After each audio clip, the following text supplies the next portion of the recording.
படம் பார்த்து நீங்க 2-3 ஹீரோயின்ஸ் போட்டனால தான் பெண்கள் முக்கியத்துவம் கொடுத்தவங்க கருத்து உங்க இருக்குது. படத்துல அதிகமாவே அந்த ஹீரோயின்ஸ் முக்கியத்துவம் வருது. தப்பு இல்லைல்ல சார், நல்ல விஷயம் தானே. நல்ல விஷயம் தான். தமிழ் பெண்களுக்காக கொடுத்துட்டு இருக்கீங்க, அதுவும் வரவேற்கத்தக்கதான். நன்றி. இன்னொன்று பரத் சார் கிட்ட ஒன்று கேட்கணும்.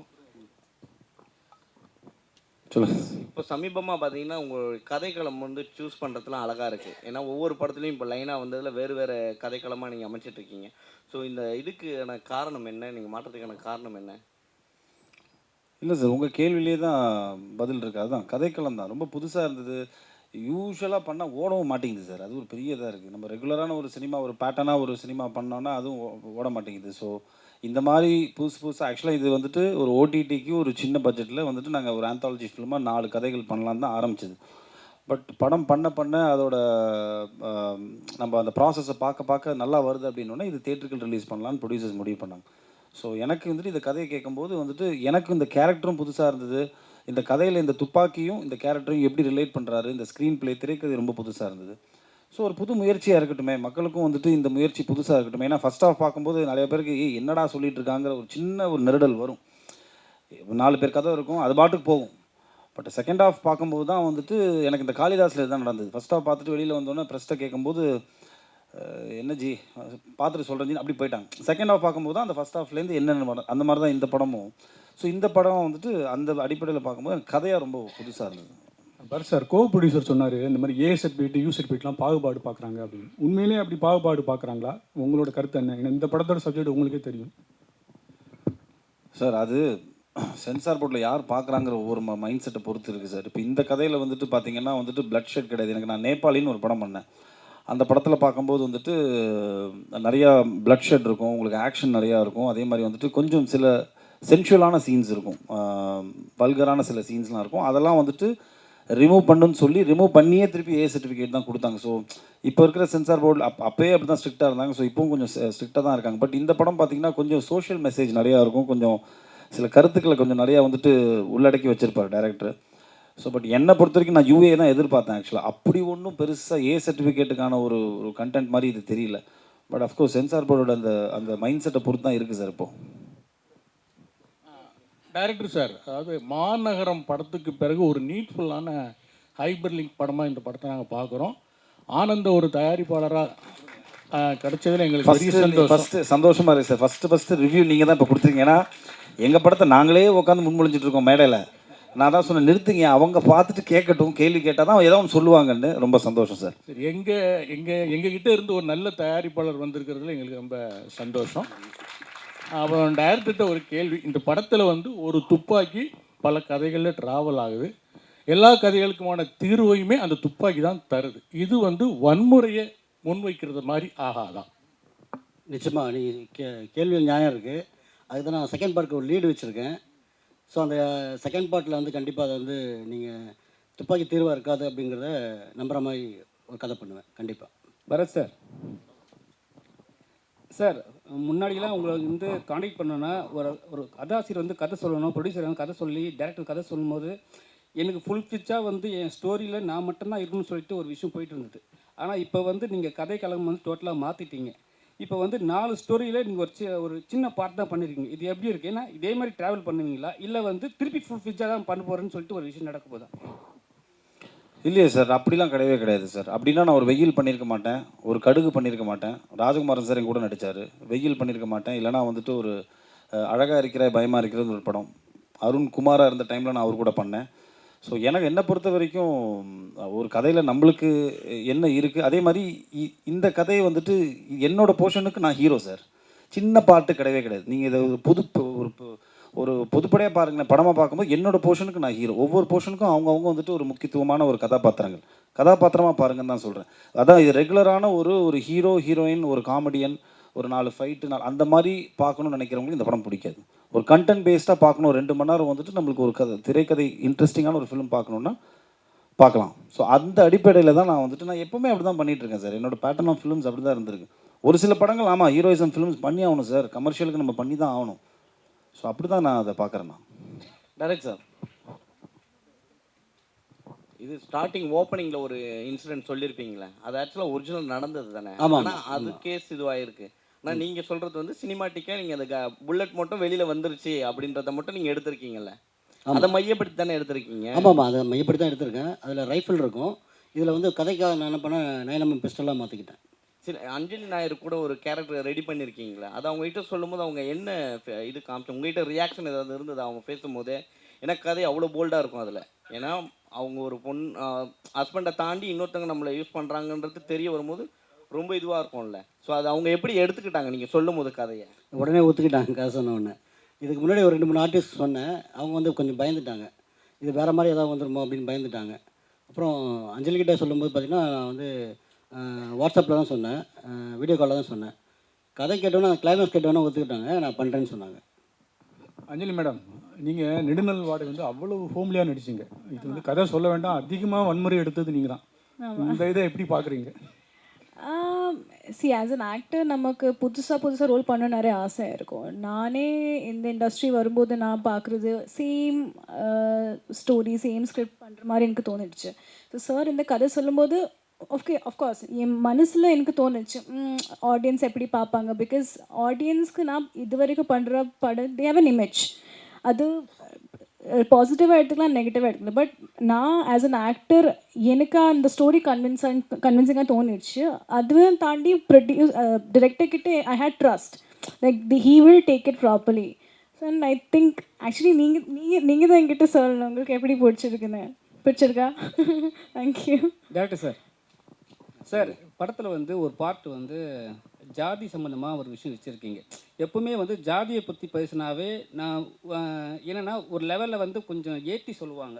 ஆனால் நீங்கள் சட்டெல்லாம் சொல்லியிருக்கீங்க. ஆனால் வந்து அந்த ஜாதி பெருமையை காட்டுறதுக்காக ஒருத்தர் சொல்கிற போது இந்த இடத்துல அந்த சோஷியல் இஷ்யூ இங்கே நிறைய இருக்குது.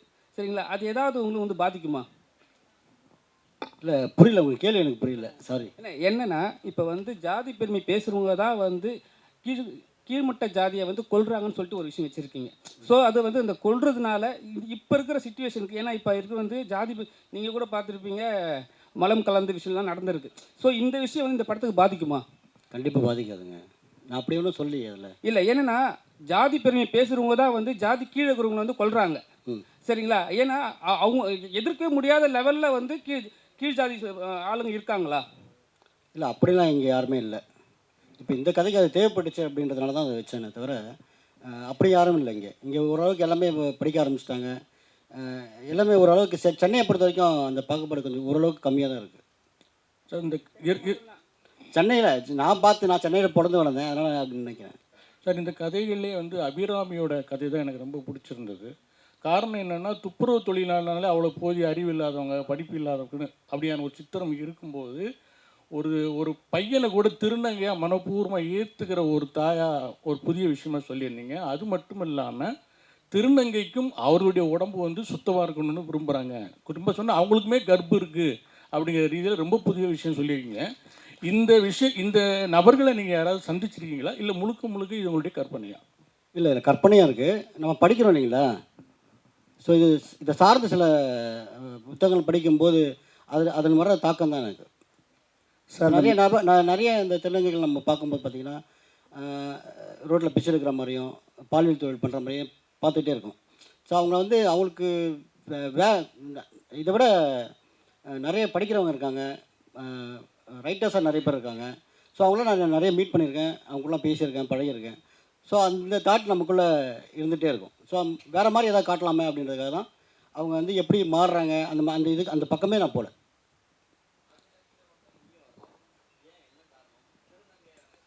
இல்லை, நாங்கள் இன்வைட் பண்ணியிருக்கோம். அந்த லாஸ்ட் டைமாக இன்வைட் பண்ணோம், இப்போ இன்வைட் பண்ணோம். கொஞ்சம் பிஸியாக இருக்காங்க. அவங்க வந்து மிஸ் யூனிவர்ஸ் வந்து 2nd ப்ளேஸ் வின் பண்ணியிருக்காங்க. ஸோ அதனால் வந்து நிறைய அவங்களுக்கு வந்து ஆட் ஃபிலிம்ஸும் நிறைய வருதுன்னு நினைக்கிறேன். அதனால் அவங்க மாடலாக இருக்காங்க அவங்க. சார் 4 கதைகளையும் ஒன்றோட ஒன்று இணைச்சிருக்கீங்க. அதே சமயத்தில் ஒவ்வொரு கதைக்கும் ஒரு முடிவு வச்சுருக்கீங்க. இந்த கதை வந்து கரெக்டாக சுவாரஸ்யமாக இருக்குமா அப்படின்னு எந்த நொடியில் நீங்கள் நினச்சிங்க? சார், ஒவ்வொரு கதையும் வந்து பண்ணும்போது பார்த்திங்கன்னா சுவாரஸ்யமாக முதல்ல எனக்கு இருக்கணும். அந்த முடிவுக்கு நம்ம ஒரு கதை பண்ணும்போது இது சுவாரஸ்யமாக எனக்கு இருந்தால் தான் நான் அந்த கதையை வந்து மற்றவங்களுக்கு சொல்லவே ஆரம்பிப்பேன். நான் எழுத மாட்டேன். முதல்ல வந்து எனக்குள்ளே ஒரு மைண்டுக்குள்ளே ஒரு கதையை வந்து வடிவமைச்சிருவேன். அப்புறம் கேரக்டரை வடிவமைச்சிருவேன். அதுக்கப்புறம் தான் வந்து மற்றவங்ககிட்ட ஷேர் பண்ணுவேன். அப்போ அது சுவாரஸ்யம் வந்த அப்புறம் தான் நான் அவங்ககிட்ட ஷேரே பண்ணுவேன். அது சார் 4 ப்ரொடியூசரில் ஒரு ப்ரொடியூசர் சொன்னார், இங்கே 4 ப்ரொடியூசர் ஒரு ப்ரொடியூசர் சொன்னார். என்ன சொன்னார்னா ஸ்டேஜில், இந்த படத்தில் வந்து எனக்கு வந்து புரியவே இல்லை ஏன் ஏசிடி கொடுத்தாங்கன்ட்டு. நீங்கள் கதை சொல்லும்போது கண்டிப்பாக இந்த கண்டென்ட்லாம் சொல்லியிருப்பீங்க. அவர் ஏற்கனவே 7G எடுத்த டேரக்டர் அண்ட் ப்ரொடியூசரு. சரிங்களா, அவருக்கே புரியலன்னா மற்றவங்களுக்கு எப்படி புரியும்? ஒரு நிமிஷம்.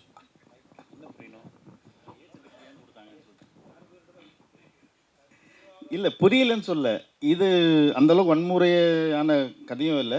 அந்த அளவுக்கு நம்ம பிளட் ஸ்குவாஷோ இப்போ ரீசெண்டாக ஒரு படம் பார்த்து ட்ரில் இந்த பக்கம் போட்டு இப்படி வருது பார்த்தா இதுனா சரி, அது யூஏர் நம்ம இதுவாக சொல்லலை. அப்போ நம்ம ரொம்ப எக்ஸ்பெக்ட் பண்ணோம். இதில் வந்து நீங்கள் இப்போ ஆல்மோஸ்ட் டெலிவரி சீன்ஸ் நம்ம நெக்ஸ்ட்டு பண்ணுறோம். ஒரு 25 மினிட்ஸ் நம்ம கட் பண்ணியிருக்கோம் ஃபுட்டேஜ். கட் பண்ணிவிட்டு மறுபடியும் போய் நமக்கு அதே சர்டிஃபிகேட் தான். அப்போ நம்ம கட் பண்ணாமல் இருக்கலாம் இல்லையா? அதுவும் வந்து தப்பான இதில் ஆர்கியூமெண்ட்ஸ் தான், டிஸ்கஷன்ஸ் தான், அதெல்லாம் கட் பண்ணிட்டு சொல்லிட்டாங்க. இது நெக்ஸ்ட் இதில் இன்னும் நம்ம அதில் என்னென்ன சேஞ்சஸ் பண்ணியிருக்கோம்னு சொல்லிட்டு நாங்கள் நெக்ஸ்ட் இதில் சொல்கிறோம். அது டேரக்டர் சொன்னதான் நல்லா இருக்கும்னு நினைக்கிறேன். சார் 20 நிமிஷம் வந்து இந்த படத்தோட ஃபுட்டேஜை வந்து எடிட் பண்ண வச்சுருக்காங்க. அதாவது பிளட்டுனால ஏதோ ஒரு காரணத்தினால பண்ணியிருக்காங்கன்னு சொல்கிறீங்க. அப்போ சின்ன படங்களை வந்து சென்சார் வந்து வஞ்சிக்குதா? சார் இது என்னதான் கேட்டிங்களா? எனக்கு தானா? ஓகே சார், இது வந்து எனக்கு முதல் படம்ன்றதுனால எனக்கு அது தெரியல. நான் இப்போ அங்கே போனேன், உனக்கு யூஏ வேணுமா ஏ வேணுமான்னு கேட்டாங்க. ஸோ யூஏனா இவ்வளோ கட்டு இருக்குது, ஏனா இவ்வளோ கட்டு இருக்குனாங்க. யூஏல பார்த்தீங்கன்னா கண்டென்ட்டே வந்து அவங்க வந்து தூக்க சொல்கிறாங்க ஒரு கண்டென்ட்டே. இப்போ அஞ்சலினோட போர்ஷன் பார்த்துருப்பீங்க, அதில் முக்கியமான போர்ஷன்லாம் வந்து கட் பண்ண சொல்கிறாங்க. ஸோ அப்படின்னா வந்து படம் பார்க்குற சுவாரஸ்யமே இருக்காது. ஸோ அதனால் வந்து ஏ கொடுத்தாலும் பரவாயில்ல, கண்டென்ட் தான் எனக்கு வேணும்னு சொல்லிட்டு நான் வாங்கியிருக்கோம். நான் ப்ரொடியூசர்கிட்ட டிஸ்கஸ் பண்ணேன். அவர் என்ன சொன்னார், ஸ்ட்ராங்காக சொன்னார், நீங்கள் வாங்க பரவாயில்ல பார்த்துக்கலாம் அப்படின்னு சொல்லிட்டார். பரத் சார்,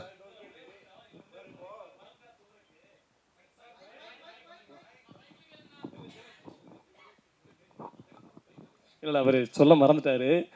என்னன்னா சென்சாரில் வந்து முக்கியமான சில போர்ஷனு கதையிலே வேற மாதிரிலாம் விஷயங்கள் இருக்குன்னு சொல்லி எடுக்க சொன்னாங்க. அப்புறம் பரத் சார் இவங்க 3 பேர் காரில் ட்ராவல் பண்ணும்போது சமூக நீதி சார்ந்து நிறைய டைலாக்ஸ் வச்சுருந்தோம். அதாவது 3 மதத்துக்காரங்க அந்த காரில் பயணிப்பாங்க. 3 பேரும் அவங்கவுங்க பாயிண்ட் ஆஃப் வியூவில் அவங்கவுங்க இதை பற்றி பேசுவாங்க. அந்த விஷயத்த டோட்டலாகவே எடுக்க சொன்னாங்க. அப்புறம் வந்து அந்த கண்டென்ட்டை தூக்க சொல்லிட்டு அவர் இயக்குனர் என்கிட்ட சொன்னது ஞாபகம் இருக்குது. நான் வந்து இங்கே ஒரு ஹோட்டலில் ஒரு ப்ரொமோஷனில் இருக்கும்போது வந்தார். வந்து இந்த மாதிரி இந்த டைலாக்லாம் சேஞ்ச் பண்ணணும் சென்சாரில் சொல்கிறாங்க அப்படின்னு சொன்னார். அப்போ நான் கேட்டேன், நீங்கள் வந்து அவங்ககிட்ட ஃபைட் பண்ணலாமே, நீங்கள் அவங்ககிட்ட பேசலாம், நம்ம உங்களுக்கு ரைட்ஸ் இருக்கே அப்படின்னு கேட்டேன். அதுக்கு அவர் சொன்ன பதில் தான் நாங்கள் பதிவு பண்ண நினைக்கிறேன். என்ன சொன்னார்னா, அவங்க டிஸ்கஷனுக்கு வரல, ஆர்டர் போடுறாங்க. அவங்க தொழிலில் வந்து டிஸ்கஷனே இல்லை, சமூக நீதி அதெல்லாம் விடுங்க, மதம் சார்ந்த அதெல்லாம் விடுங்க, இதை பண்ணுங்க தூக்குங்க அப்படின்னா அது கொடுக்குற எல்லாம் அந்த டிஸ்கஷன் முடிக்க அவங்க வரல அப்படின்னு சொன்னார்.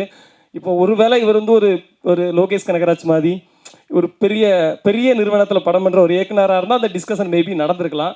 அவர் எளிய இயக்குனர், எளிய நிறுவனங்கிறதுனால அந்த டிஸ்கஷனுக்கு சென்சார் வரலன்னு நினைக்கிறேன். நான் என்ன சொல்கிறேன்னா, அதாவது டிஸ்கஷனுக்கு 2 பேரும் பேசணும். ஒருத்தங்க பேசி ஒருத்தங்க கேட்குறது டிஸ்கஷனாக இருக்காது. அது சென்சாரில் நடக்கு, அது மாறணுங்கிறது இந்த இடத்துல என்னுடைய தாழ்மையான வேண்டுகோள். நன்றி. பரத் சார்,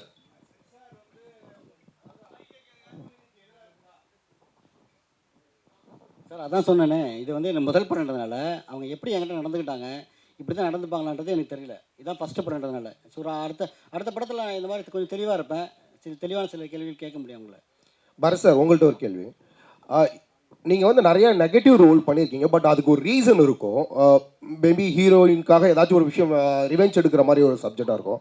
பட் இப்போ உள்ள உங்கள் கூட நடித்த சக நடிகர்கள் வந்து ஹீரோவாக இருந்தவங்க எல்லாருமே இப்போ மெயினாக முழுக்க நெகட்டிவ் வில்லனாகவே பண்ணுறதுக்கு இன்ட்ரெஸ்ட் காட்டுறாங்க. இன்கேஸ் ஃப்யூச்சரில் நீங்கள் அந்த மாதிரி பண்ணுறதுக்கு ஐடியா இருக்கா? கண்டிப்பாக பண்ணுவேன் சார். பட் அந்த மொத்தம் நெகட்டிவ் கதாபாத்திரம் என் மேலே இருக்கணும்.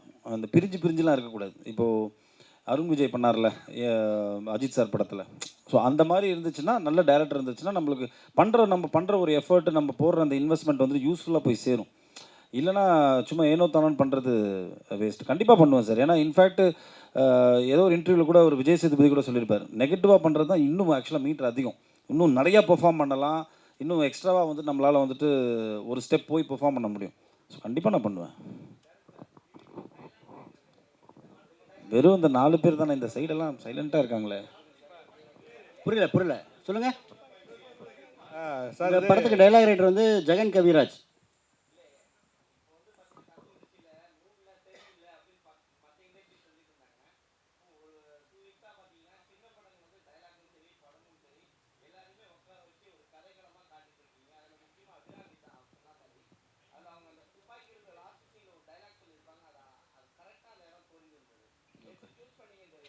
இல்லை அது வந்து நாங்கள் டிஸ்கஸ் பண்ணோம் முதல்ல.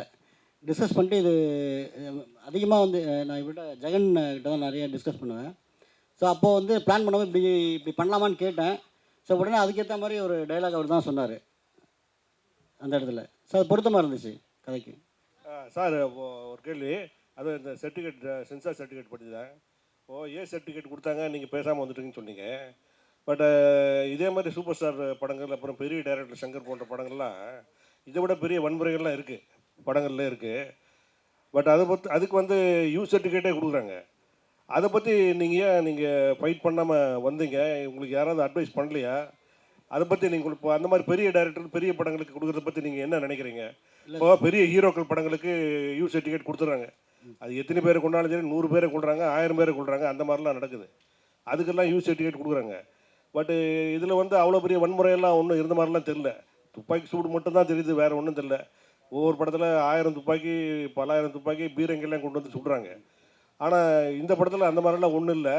ஆனால் இதுக்கு யூ சர்டிஃபிகேட் கொடுக்காததுக்கு நீங்கள் என்ன மாதிரி ஃபீல் பண்ணீங்க? உங்கள் படக்குழுவோட எண்ணம் என்ன அப்படின்னு சொல்லிட்டு கொஞ்சம் விட்டுருங்க சார். இது வந்து என்னென்னா, இப்போ இந்த கதை இப்போ ஏற்கனவே சொன்னது தான். எனக்கு வந்து என்னென்னா, இப்போ நீங்கள் கண்டென்ட் ரொம்ப ஸ்ட்ராங்காக இருந்ததுனால நான் இந்த ஏயூலாம் பற்றி கவலைப்படல ஃபஸ்ட்டு. இன்னொன்று வந்து இது வந்து பார்த்திங்கன்னா குழந்தைங்க பார்க்குற படமே இல்லை, இது ஒரு மெச்சூர்டு ஆடியன்ஸ் பார்க்குற படம் தான் அது.